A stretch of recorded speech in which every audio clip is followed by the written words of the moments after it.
O Senhor esteja convosco. Proclamação do Evangelho de Jesus Cristo, segundo Marcos.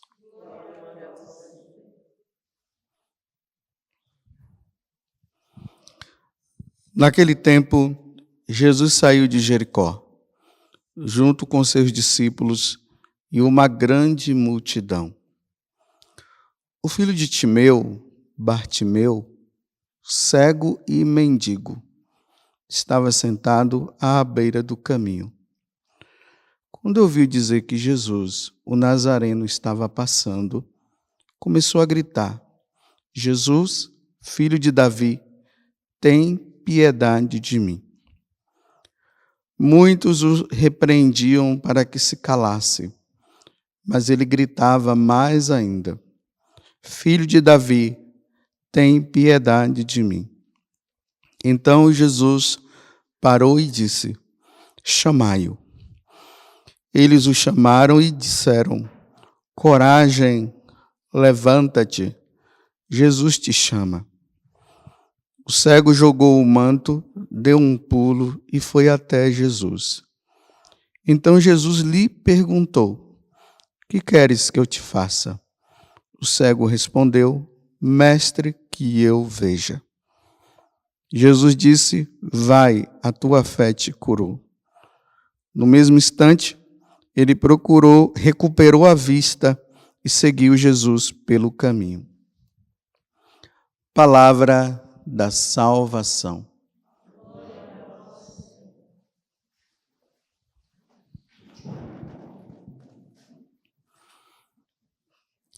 Então, acabamos nesse tempo de sair do tempo pascal e nós estamos agora no tempo comum.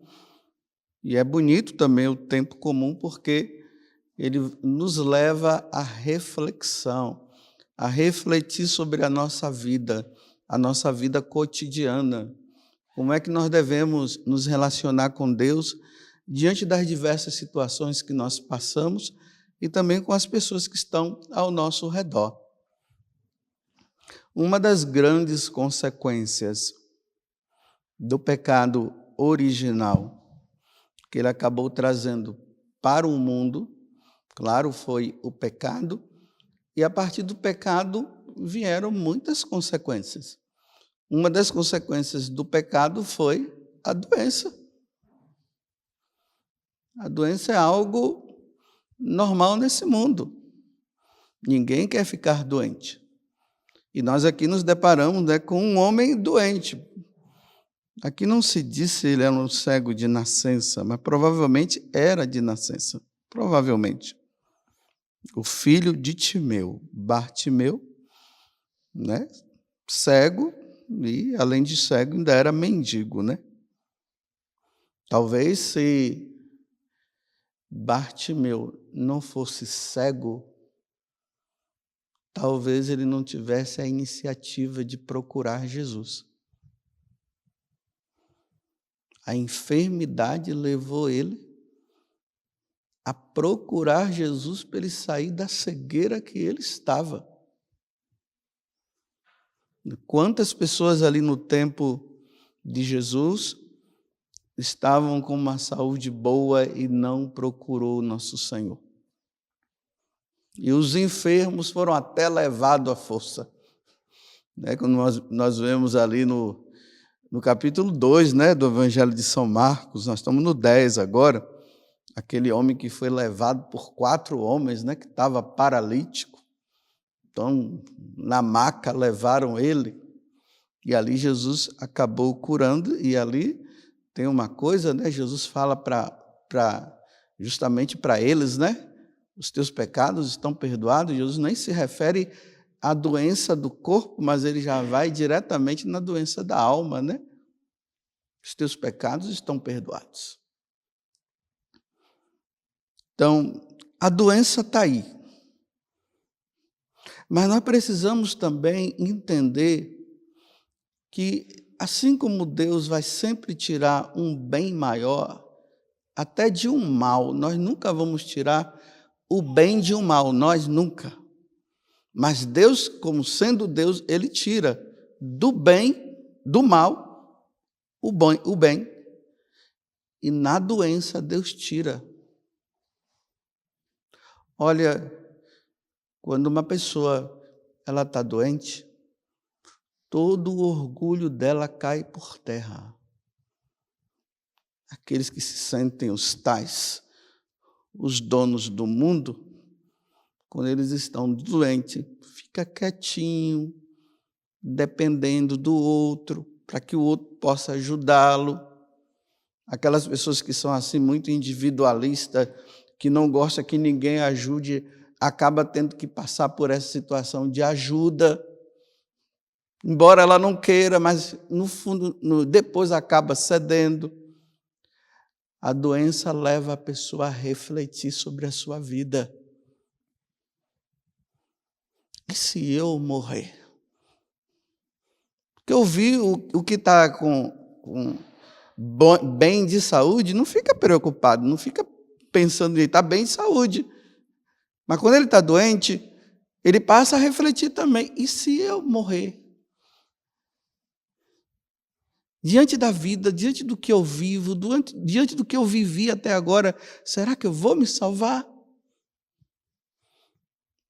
E aí a pessoa faz um bom exame de consciência, aí que de repente chama até um sacerdote para pedir perdão e receber o perdão das suas faltas. A pessoa se sente indigna. Isso a enfermidade faz. É a purificação. Muitos estão doentes porque Deus está purificando a alma dela. Nós precisamos entender muitas vezes isso. É um tempo de purificação, porque nós precisamos passar por essa purificação da nossa alma aqui, até mesmo para diminuir até o tempo de purificação da alma no purgatório. Esses dias me pediram para eu ir no hospital para dar unção dos enfermos para uma pessoa. Foi segunda-feira passada. E você sabe que essa questão de ir no hospital hoje e na UTI, há muitos impedimentos, né? Então não dá para ir, mas eu acabei indo lá, porque disseram até que o médico disse que podia ir. Cheguei lá, não foi bem assim. Foi um médico de um outro hospital, me parece, de um outro lugar, que acabou dizendo que podia, mas chegou ali, acabou. Eu entrando, né, tomei todas as medidas, usei toda aquela roupagem que precisava ser usada. Né, a menina até pediu, padre, seria bom que o senhor não entrasse de batina. Então, deixei minha batina lá do lado, no escritório ali de uma das enfermeiras-chefes. Entrei, e ali aconteceu uma coisa interessante. Eu pensava que eu ia encontrar um homem lá todo assim, né? Mas não era de Covid, não. O homem não estava com Covid. Aí, o homem estava ali tomando café. Eu disse, até que ele não está tão mal. Parecia que a pessoa já estava morrendo. Aí cheguei e disse assim, olha, vim aqui para dar unção dos enfermos. Ele ficou meio assim, né? Aí eu falei que foi tal pessoa, depois ele acabou falando de uma outra pessoa que era o pai dele e tudo, ou que ele era pai. E aí ele colocou as coisinhas ali, né? Ali sentado, né? Acabou, esperei acabar de tomar café. E aí comecei, né? O rito. Perguntei para ele, o senhor quer se confessar? Porque, na verdade, não foi nem ele que pediu, foram o filho, né? As pessoas que pediram. Mas é um homem católico, né? Então, aí eu disse, o senhor quer se confessar? Aí ele fez assim, eu quero. Ele foi confessando. De repente, ele se deparou com algo. Ele disse, isso aqui eu nunca confessei.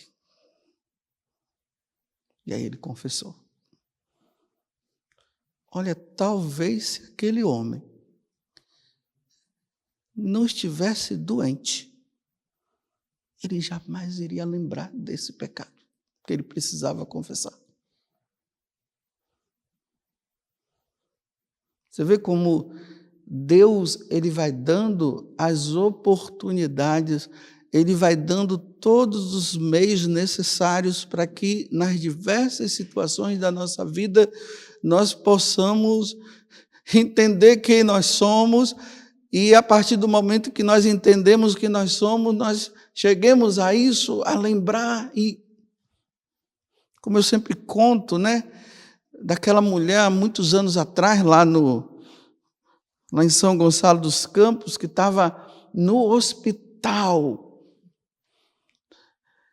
E aí ela pede para alguém, um padre, e me pediram para eu ir lá. E naquele momento, uma mulher já idosa.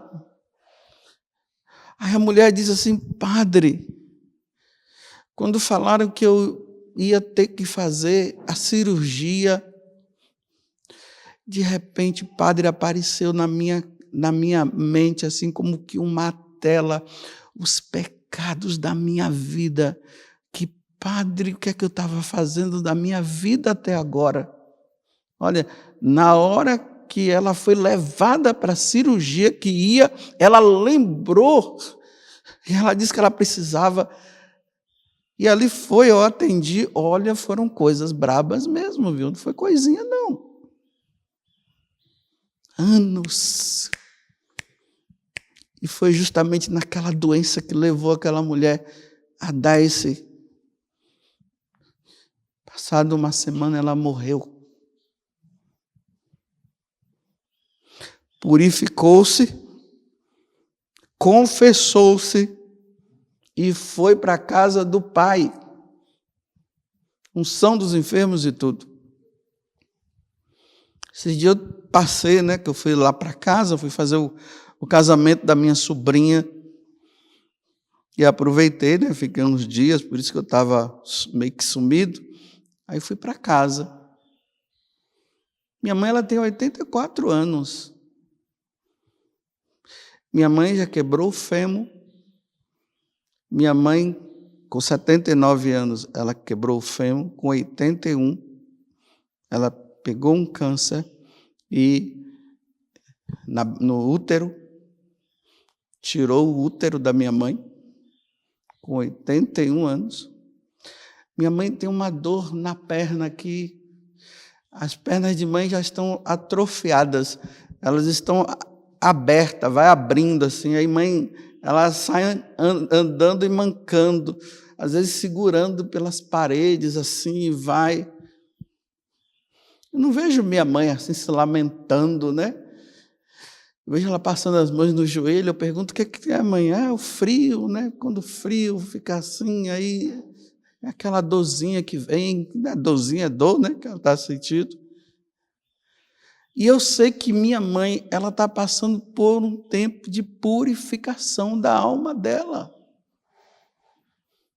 Eu não estou pedindo para minha mãe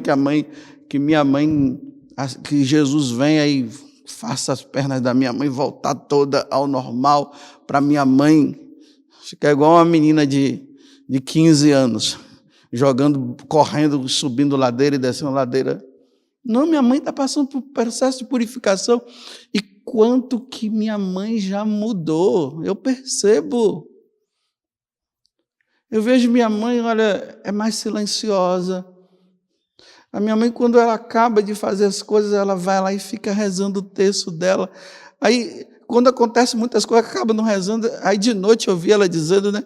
Hoje não deu nem tempo para eu rezar direito, mas vou terminar as minhas orações. Então, eu fazia assim, de manhã eu rezava a missa ali em casa com ela e os meus 2 tios. Era a missa dos idosos, porque os novos não vão não, né?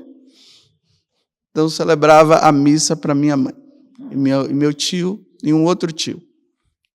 Ela 84, meu tio com 80 e o outro vai fazer 90. Todos 3 passando por um tempo de purificação. Aí, durante o dia, ajudo minha mãe em casa, faço as coisas com ela, limpo o fogão, limpo a casa. Ela, José, não para de ficar fazendo essas coisas, você está aqui para descansar. E tá, não, mas eu vou lá e limpo e vou fazer das coisas. Aí, às 18 horas, é hora de nós rezarmos o terço. A gente reza o terço. Depois fico ali um pouquinho, depois cada um toma o rumo na sua vida, né? Aí eu vou me recolher também. Mas eu sei que Deus está purificando a minha mãe. Então nós precisamos entender que esse tempo de purificação, embora seja uma coisa difícil para quem está vivendo, nós precisamos permitir que Deus purifique a alma do outro. Então, às vezes, olha, Senhor, purifica. Eu estou pedindo, purifica a alma dessa pessoa, purifica, Senhor. Porque, olha bem, depois que o cego foi curado, o que é que está dizendo aqui? Ele passou a seguir Jesus. Passou a enxergar o que ele não enxergava com a luz, tanto física como da alma, ele passou agora a enxergar. Ele enxergou quem? Jesus. E agora a vida dele é voltada para Jesus. Quantas pessoas, repito, meus irmãos, na doença encontraram Deus.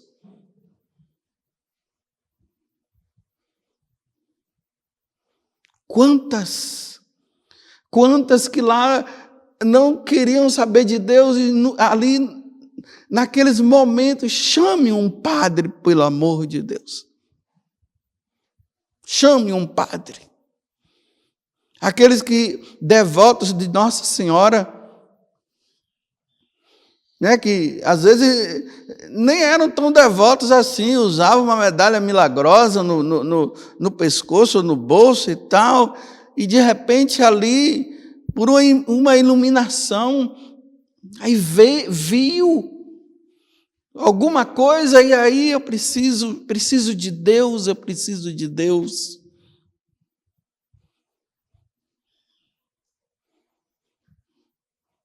Repito, a doença é um meio de purificação da alma. Através da doença, Deus se utiliza para que a pessoa possa se encontrar com Ele. Quantos, através da doença, orgulhosos, cheios de si, chamaram aquelas pessoas que elas tinham riscado da vida delas e foram pedir perdão. Chama aquela pessoa aqui que eu quero pedir perdão, que eu fiz muito mal para ela. Você me perdoa ali no leito. Quantos pais com problema com seus filhos e ficaram ali, olha, chama meu filho, chama meu filho, chama meu filho, e nada de se eu morrer, e chama meu filho, e chama meu filho, e quando o filho chega, diz, meu filho, eu quero te pedir perdão, eu não fui um bom pai, eu só fiz o mal, você me perdoa? Sim, pai, eu te perdoo. Leva uns minutos, a pessoa vai embora, vai ao encontro de Deus. Se não fosse por aquela doença, talvez nunca chamasse o filho para pedir perdão. Então, que Deus nos dê a graça, né? Eu não estou pedindo que ninguém fique doente, porque quem é que vai querer ficar doente? Mas se você está e se eu estivesse, que ali no leito do hospital nós saibamos ser submissos a Deus nesse momento. Senhor, estou aqui e me uno a Ti na cruz. E o que o Senhor precisa fazer, que o Senhor faça. Me converta, Jesus. Muda a minha vida. Senhor, que agora nesse espaço de tempo que eu estou aqui, que não tem nem ninguém ao meu redor, a não ser só o crucifixo que eu vejo. Senhor, que nesse momento de solidão, que é um momento que dá para eu repensar a minha vida, mostra-me, Senhor, o que eu preciso mudar. Mostra-me, Senhor.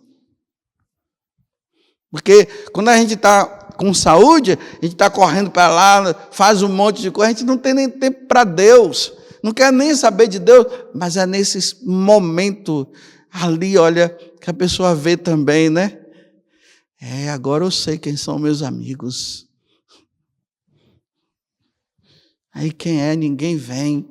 Senhor, eu só posso contar contigo. Porque antes não contava com Deus, agora está dizendo eu conto com Deus. Está vendo?